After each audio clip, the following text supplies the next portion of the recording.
শারদীয়ার অন্যতম আকর্ষণ সংবাদ শিরোনাম প্রকাশিত শারদ সংখ্যা 2024।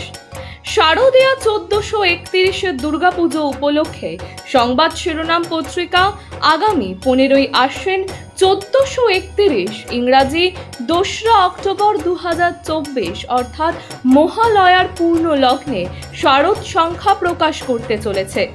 আপনাদের জানাই, এই শারদ সংখ্যায় আপনাদের রচিত গল্প, প্রবন্ধ, নিবন্ধ, ভ্রমণ কাহিনী, কবিতা প্রভৃতি প্রকাশের জন্য আমাদের পাঠাতে পারেন।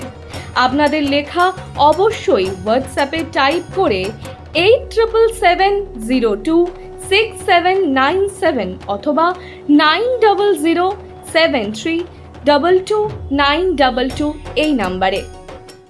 নদিয়ার রানাঘাট হবিবপুর গ্রাম পঞ্চায়েতের দত্তপাড়া এলাকা এখন সম্পূর্ণ জলমগ্ন। অতি ভারী বর্ষণে জলের তলায় প্রায় 10টি বাড়ি। প্রাণের ঝুঁকি নিয়ে এখন বসবাস করতে হচ্ছে তাদের। যদিও পরিস্থিতি খারাপের দিকে যাওয়ায় তারা বাড়ি ছেড়ে অন্যত্র আশ্রয় নেয়। জলের মধ্যে ঘুরে বেড়াচ্ছে বিষাক্ত পোকামাকড়। চলাচলের এখন একটা মাত্রই ভরসা, তা হলো কলার ভেলা। স্থানীয়দের দাবি, গত দুদিনের যে অতি ভারী বৃষ্টিপাত তার কারণেই এখন এত দুর্দশা তাদের। 10টি পরিবারের ঘরের ভিতরে থাকা আসবাবপত্র কোমর সমান জল ভেঙে উদ্ধার করতে হচ্ছে। তবে এখনও সব আসবাবপত্র উদ্ধার করা হয়নি। ঘরের ভিতরে চালা সমান জল হয়ে যাওয়ার কারণে নষ্ট হয়ে গেছে ফার্নিচার সহ ইলেকট্রনিক্স বিভিন্ন যন্ত্রাংশ। গোটা এলাকা জলমগ্নের ঘটনায় হবিবপুর গ্রাম পঞ্চায়েতের পঞ্চায়েত মেম্বার কণিকা বিশ্বাস বলেন, তিনি ঘটনার খবর পেয়ে পরিবারগুলির পাশে দাঁড়িয়েছিলেন। শনিবার জল নিষ্কাশনের জন্য একটি পাম্প বসানো রয়েছে, তাতে সময় সাপেক্ষ।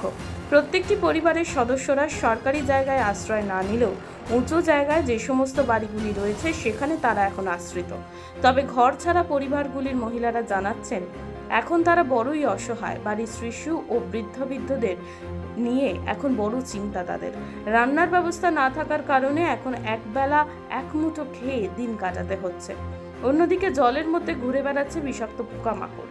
তবুও প্রাণের ঝুঁকি নিয়ে বাড়ির আসবাবপত্রগুলি কলার ভেলা করে সারাতে যেতে হচ্ছে বা কোথাও সরাতেও বাধ্য হচ্ছেন। যদিও এখনও তাদের আতঙ্ক কাটেনি। আবার যদি ভারী বর্ষণ শুরু হয় তাহলে পুরো ঘরগুলি জলের তলায় তলিয়ে যাওয়ার সম্ভাবনা নিয়েই রাতের ঘুম উড়েছে এখন তাদের।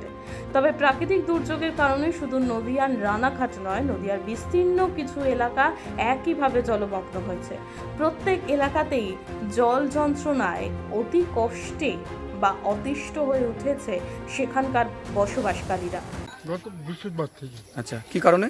এই বৃষ্টি হয়ে আচ্ছা, এখানে কতগুলো বাড়ি এরকম জলমগ্ন হয়ে রয়েছে? জলমগ্ন হয়েছে মোটামুটি 1টা 2টো 3টে 2টো 5টা 6টা। আচ্ছা, 7টা বাড়ি জলমগ্ন হয়ে গিয়েছে। তারা এখন কোথায় থাকছে? তারা এখন দানিবাই সব থাকছে। এই যে এই যে 3 ঘরটা দেখা যাচ্ছে, এই ঘরটা 3টে ফ্যামিলি থাকে। এখন আমার বাড়ি। আচ্ছা, এই পাড়া সবই তো জল। আচ্ছা, জল ও মল্লিকের ঘরের মধ্যে জল চলে। তারা এখন কিভাবে যাতায়াত করছে আর কি এই বাড়িতে জল? ওই ভেলায়। আচ্ছা, জল কি কিছুটা কমেছে নাকি জল এখনো বাড়ছে? জল কমেছে। আচ্ছা, এই যে সাইকেলটা রেস না, এই পর্যন্ত ছিল জল। এই জায়গাটা কি নিচু? হ্যাঁ, এই জায়গাটা নিচু। নিচু মানে একটা গর্ত আচ্ছা, ছিল। এই প্রশাসন এসেছিল দেখা করে গেছে? প্রশাসন মেম্বার বা স্থানীয় পঞ্চায়েত প্রধান এসেছিল? এখানে আমার সঙ্গে দেখা হয়নি বলতে পারি না। এসেছিল দেখে গিয়ে। কি নাম আপনার? আমার নাম সিদ্ধেশ্বর হালদার। এই পাড়াটার নাম? এটা দত্তপাড়া, হবিবপুর হবিপুর দত্তপাড়া। গ্রাম পঞ্চায়েত? হ্যাঁ, কোন গ্রাম পঞ্চায়েত? এই হবিপুর। মানুষের পাশে মানুষের সাথে আমরা আছি এই বাংলাতে। আপনারা দেখছেন সংবাদ শিরোনাম। দেখলেন তো অনেক কিছু, এবার দেখুন নতুন কিছু।